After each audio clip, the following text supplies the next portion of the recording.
नमस्कार. हळद रुसली कुंकू हसलं ह्या मालिकेमध्ये आज आपल्या सगळ्यांना असं पाहायला मिळणार की कृष्णा ही शेतावर काम करायला जायला तयार झालेली असते. तिला जेव्हा स्वाती पाहते तर तिला विचारू लागते, अगं हे तू काय करतेस? तुझ्या लग्नानंतरचा पहिला दिवस आहे आज आणि तू शेतावर जायचे कपडे का घातलेस? त्यावेळी ती म्हणते, मी दुष्यंत सरकारांशी ह्या विषयावरती बोलून आले आणि त्यांनी मला पूर्ण स्वातंत्र्य दिले आहे की तू तुझ्या बाबांच्या शेतावर काम करायला जाऊ शकते. त्यांच्या मर्जीनेच मी आता ठरवलं आहे की शेतावरती काम करायला जायचं. हे काय स्वातीला पटन असं होतं. अगं पहिल्या दिवशी असं कोणी काही करतं का?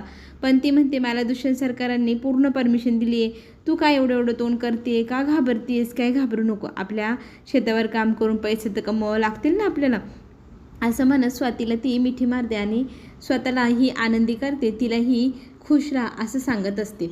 इकडे बाळजाबाई काहीतरी हिशोब किताब करत असताना तिथे मैनावती धावत धावत आलेली असते आणि मैनावती सांगू लागते की तुम्हाला कळली का बातमी? तुमची नवीन सूनबाई ही चालली शेतावर काम करायला, तेही बापाच्या शेतावरती. हे ऐकल्यानंतर इथे बाळजाबाईला प्रचंड राग येतो आणि इथे तिचा दीर त्यांना म्हणू लागतो की असं कसं होईल? तुला कसं काय माहिती हे सगळं? तर ती म्हणते, इतक्यातच मी त्यांच्या रूमच्या बाहेरून येत असताना माझ्या कानावर शब्द पडले, दुष्यंतने तिला परमिशन दिली आहे शेतावर काम करायला जाण्याची. हे ऐकल्यानंतर बाळजाबाई म्हणते, आता पहिला घाव घालायची वेळ आली आहे. इथे दलपत विचारू लागतो, म्हणजे काय करणार आहात तुम्ही? तर ती सांगते, आपले ते आंबेगावचे जे पाहुणे आहे ना, त्यांना लवकरात लवकर आजच आपल्या घरी बोलवून घ्या. त्यांच्यासमोरच माझ्या सुनेचा मी आज पाणउतारा करते. पहिला अपमान करण्याची तिची वेळ आली आहे आणि तिचा पहिला अपमान असा एकदम जोरदार पद्धतीने व्हायला हवा आणि एवढा भारी व्हायला पाहिजे ना, ती आयुष्यभर विसरली नाही पाहिजे. इकडे सगळेजण हॉलमध्ये बसलेले असतात आणि आंबेगावचे पाहुणे आले की नाही म्हणून बाळजाबाई चौकशी करते. त्याच वेळेला आत येऊ का म्हणत म्हणत ते पाहुणे घरात आलेले असतात. घरात येऊन मग ते आंबेगावचे पाहुणे जोडीने तिथे बसतात. कालच तुमच्या मुलाचं लग्न झालं आणि आम्ही उद्या येणार होतो, पण तुमचा निरोप आल्यामुळे मी घाई गडबडीने आजच इकडे यायला निघालो असं सांगत तो सगळा काही वानुळा तिथे आणून ठेवतात ती त्याची माणसं. आणि बाळजाबाई तो वानुळा पाहून एकदम तोऱ्यात अशी बसलेली असते. आपल्याला किती मान आहे, आपल्या शब्दाला किती मान आहे असं म्हणत ती तिथे बसते आणि इकडचे तिकडचे गप्पा सुरू होतात. तुमच्या नवीन नवरदेव नवरीला आम्ही शुभेच्छा द्यायला आलो आहे तर, आणि ते कुठे आहेत? इथे एक गोष्टीविषयी निघतो की एवढा सगळा वानुळा कशाला आणला? तर तुमच्या कृपेनेच हे सगळं चालू आहे, त्याच्यामुळेच तर एवढा वानुळा आम्ही शेतातून पिकवू शकलो असं म्हणताना आढळराव पाटील म्हणतात, खरं तर ही सगळी कृपा वरच्याची असते, निसर्गाची असते, देवाची असते. देवाच्या कृपेनेच हे सगळं येतं. मग नवीन सुनबाई कुठे म्हटल्यानंतर ती येईलच असा चाललेला असताना तिथे दुष्यंत येतो. दुष्यंतला बघून सगळे नमस्कार करतात, बसतात. नवीन सुनेला बघण्याची इथे आंबेगावच्या पाहुण्यांना फारच उत्सुकता असते आणि येते समोरून आता नवीन सुनबाईचा अवतार. अरे इतकी साधी साडी, त्याच्यावरती शेतावर काम करणाऱ्या मजुरासारखा शर्ट आणि तो अवतार पाहिल्यावरती तर ते लोक अचाटच होऊन जातात. अशी कशी तुमची सूनबाई? आणि एवढ्या मोठ्या घरची सून, बाळजाबाईची वरतून ती पण सून, तिच्या अंगावर एक दागिना नाही, लखलखत्या साड्या नाही, भरजरी साड्या हव्या, अशी तुमची सून हवी. तर ह्या सुनेचा अवतार तर भलताच आहे असं म्हणत तिथे पाहुणे मंडळी कुजबूज करू लागतात आणि त्याच्यामुळे कृष्णाला फार लाजलेवानी होतं. दुष्यंत चेहऱ्यावरती हातच मारून घेतो. बाळजाबाई मात्र आता या सगळ्या गोष्टीचा आनंद घेणार. तेवढ्यातच इथे दुष्यंत सरकार बोलू लागतात की माझी बायको ही जर शेतकरी नाही तर शेतकरी असेच कपडे घालायला हवे आणि ती भरजरी साड्या घालून थोडी ना शेतात जाणार आहे, एवढे दागिने घालून थोडी शेतात काम करणार आहे. माझ्या बायको ही शेतकरी असल्यामुळे मला तिचा फार अभिमान आहे. एवढं कौतुकाने जेव्हा दुष्यंत सगळ्या पाहुण्यांसमोर बोलतो तेव्हा पाहुण्यांचेही डोळे अचाट होऊन जातात. खरंच आढळराव पाटलांना मात्र फार भारी वाटतं की आपल्या मुलाने आज सुनाची बाजू घेतली, पहिलीच खेप, आणि तीही बायकोची बाजू घेऊन आईला तोंडावर पाडले. ह्या गोष्टीची त्याला जाणीव नसते, पण आढळराव पाटलांना मात्र ह्या गोष्टीची चांगली जाणीव आहे. आता याची आई तोंडावर पडलेली आहे. इथे मात्र बाळजाबाईचा संताप झालेला असताना आंबेगावचे पाहुणे इतकं कौतुक करतात, खरंच तुमचे विचारच वेगळे, तुमचं सगळं राहणीमानच वेगळं, आम्ही असा विचार कधी केला नव्हता, इतका छान तुम्ही विचार केला आहे. तुमची शेतकरी सून म्हटल्यावर तुम्ही किती अभिमानाने सांगताय. आम्हालाही असंच अभिमान वाटला पाहिजे. आम्हीही शेतकरी आहोत, काम करतो शेतामध्ये, राबतो, तेव्हा कुठेही हिरवी हिरवळ बघायला भेटते, त्याच्यातनं आपलं सोनं होतं. आज ना आम्ही तुम्हाला दोघांना मान देण्यासाठी इथे आलो आहोत असं म्हणत ते त्यांना पहिले लग्नाच्या शुभेच्छा देतात. शुभेच्छांसोबत एक छानसं गिफ्टही देऊ करतात. गिफ्ट दिल्यानंतर आता इथे बाळजाबाईची परमिशन घेऊन आंबेगावचे पाहुणे म्हणतात की आम्ही तुमच्या सुनेला हे वानोळा जो आणला आहे तो भेट म्हणून देऊ का. तर तिची ओटी जेव्हा दुसरी शेतकरीण आंबेगावची धान्याने भरते, तुझं घर तुझं संसार असा फुलू दे, धनधान्याने बरकत येऊ दे असं म्हणत इतके छान आशीर्वाद देतात. तुझ्या शेतात कायम हिरवळ राहो, तुझ्या संसारात कायम आनंद राहो असं म्हणत तिची ओटी भरतात. बाळजाबाईचा मात्र संताप होतो. आढळराव पाटील मात्र ह्या गोष्टीने खूप खुश असतात, आनंद वाटतो त्यांना ह्या सगळ्या गोष्टीचा. आणि इथे बाळजाबाई पार आपटली तोंडावरती, तोंड घशी पडली, काय करायला गेली, स्वतःच काय करून बसलेली असते. ह्या गोष्टीने तिचा संताप होतो. आतमध्ये गेल्यावर रूममध्ये सगळेजण आणखी त्याच्यात तेल मीठ मिरची खाऊ लागतात. इथे मैनावती सांगू लागते, बघितलं तुमचं मान तिने पहिल्याच दिवशी हिरवून घेतला, आता कसं होणार तुमचं असं म्हणत ती तिथे बाळजाबाईचा अजून जास्त अपमान कसं होईल हे सगळं पाहू लागते. आणि बाळजाबाईला अजून अपमानित करण्याच्या हेतूने आता इथे जयंतराव पुन्हा एकदा एक गोष्ट सांगू लागतात. गावात आता सध्या चर्चा चालू आहे, पाचगावची होणारी सरपंचीनबाई आहे आणि कृष्णाला इतका मान. आता कृष्णात जर सरपंच पदावर गेली तर तिला जर ह्या लोकांनी हट्टाने इथे सरपंच बनायला लावलं आणि ती सरपंच झाली तर गावकरी फार खुश आहे तिच्यावर आणि तिच्यावर पुढे आता दुष्यंत सरकारांचं नाव पण लागलं आहे असं म्हणत तो कौतुक सांगू लागतो इथं. आणि मैनावती म्हणते, जर तुमचं राज्य गेलं आणि आमचं तुमच्याबरोबर जाणार, आम्ही तुमच्याच भरोश्यावर इथं आहात, मग आपली सगळी अन्यांची अनन्य दशा होणार.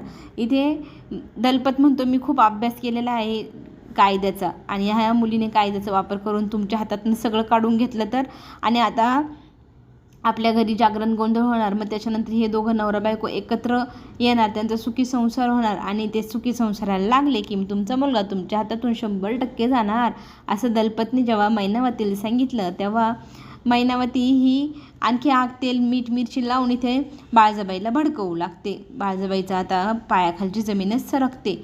इथे दुष्यंत त्याच्या रूममध्ये जातो, त्याच्या मागे मागे मागे लगेच तिथे कृष्णा जाते. कृष्णाला पाहून तो म्हणतो, माझ्या मागे मागे काय करते यार तू, जा ना तुझं काम कर. तेव्हा ती म्हणते, रामाच्या सोबत सीता, कृष्णासोबत राधा, तशीच मी तुमच्यासोबत राहणार आणि तुमच्याशिवाय मी अधुरे आहे. तुमच्यामुळेच आज मला एवढा मान मिळाला, मला सन्मान मिळाला. दुष्यंतांच्या पाठीमागे कृष्णा राहणार, कायम राहणार आणि तुमचा हा सगळा मान आहे हा मला नको आहे. हा सगळा मान तुमचा आहे, तो तुम्हालाच राहू द्या.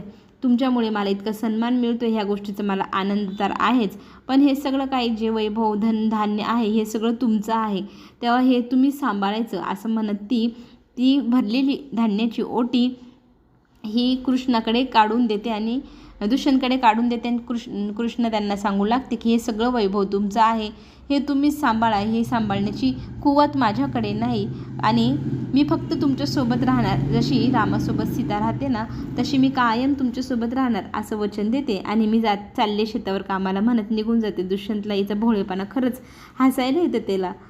इकडे मात्र जेव्हा फोन जातो कृष्णाच्या आईला की तू आमच्याकडे आता जागरण गोंधळाचा कार्यक्रम आहे, तुम्हाला यावं लागेल, तर ती हो हो म्हणत असते. ती फोन ठेवला इतकं संताप करून घेते स्वतःचा जीवाचा. इथे आता दर वेळेला वाड्यावरनं फोन येणार, आमच्याकडे अमुक आहे, आमच्याकडे तमुक आहे, या ह्या कार्यक्रमाला जा, त्या कार्यक्रमाला.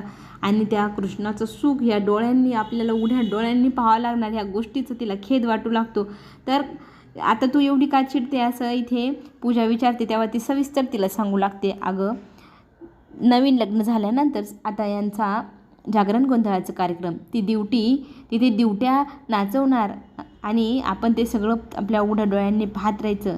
जागरण गोंधळाचा कार्यक्रम झाल्यानंतर हे नवरा बायको त्यांच्या सुखी संसारात एकत्र येणार, त्यांचं सूत जुळणार, त्यांचे मुलं बाळं सगळं काही होणार आणि ही भिक्करडी झिपरी त्या घराची मालकीण होणार, ह्या गावाची पालनहार होणार. ही गोष्ट जेव्हा ती तिच्या मुलीला सविस्तर सांगते त्यावेळेला पूजाला ह्या गोष्टीचा खरंच खूप मोठा धक्का बसतो. खरंच आज जर ते दोघंजण एकत्र आले तर त्याने मला किती मोठा अपमान केला आहे, मला सोडून गेला आहे आणि तो जर मला विसरला तर, तिच्या जास्त जवळ गेला तर. इथे मात्र पूजेची आई तिच्या लग्नाचे स्वप्न पाहू लागते. आता पूजे, मी ना गुरुजींकडे जाते, तुझ्यासाठी ना चांगले स्थळ आणायला सांगते, श्रीमंतापेक्षा खूप मोठं श्रीमंत स्थळ आणायला सांगते आणि गुरुजींना तुझ्या लग्नाचे योग आहे का नाही, चांगले स्थळ मिळतील का नाही, हे सगळं काही विचारूनच येते आज जाऊन गावामध्ये.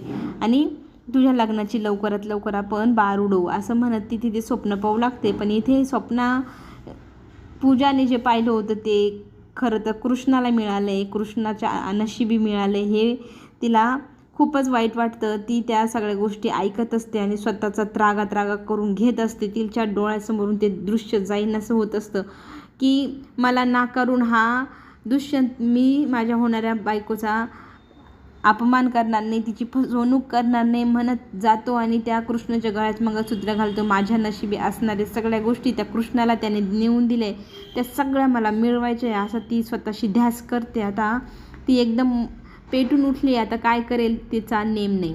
इथे मात्र स्वाती तिच्या बहिणीला 4 समजुतीच्या गोष्टी सांगू लागते.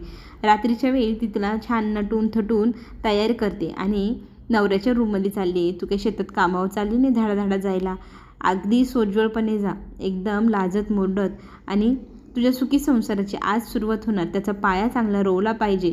खूप स्वप्न आता इथे दोघी बहिणी मिळून पाहत असतात. लग्नानंतरचा पहिला स्पर्श, पहिलं सगळं जे काही असेल ते सगळं तिची बहीण तिला समजून सांगते. तसं करायला कृष्णा आनंदी असते. जात असते आतमध्ये रूममध्ये गेल्यानंतर इथे दुष्यंतला मात्र संताप झालेला असतो, त्याच्या टेन्शन आलेलं असतं त्याला. आता तो इथे स्पष्टच करून टाकतो त्याची बाजू की हे बघ, आपण दोघं नवरा बायको म्हणून कायम राहणार. तुझ्या बाबतीत जे काही कर्तव्य मला करायचे आहे ते मी आयुष्यभर ते कर्तव्य निभावणार. फक्त नवरा म्हणून जे मी तुला द्यायला हवं प्रेम ते मी तुला देऊ शकणार नाही, सहवास माझा मी तुला देऊ शकणार नाही. इथे स्वप्नभंग झाल्यामुळे इथे कृष्णाचा संताप होतो. तिचं मन तुटतं, रडत असते. पण ती त्याला एकच विनंती करते, आपल्या दोघात काही नातं नसलं तरी तुम्ही रूमच्या बाहेर जाऊ नका, रूमच्या बाहेर आपलं नातं कोणाला सांगू नका, नवरा बायको म्हणून आपण एकमेकांसोबत कायम असंच राहूया असं म्हणत त्याला ती रूमच्या बाहेर जाऊ नका हेही सांगते. चला तर मग पुढे काय होणार पाहण्यासाठी आपण पुन्हा भेटू. धन्यवाद.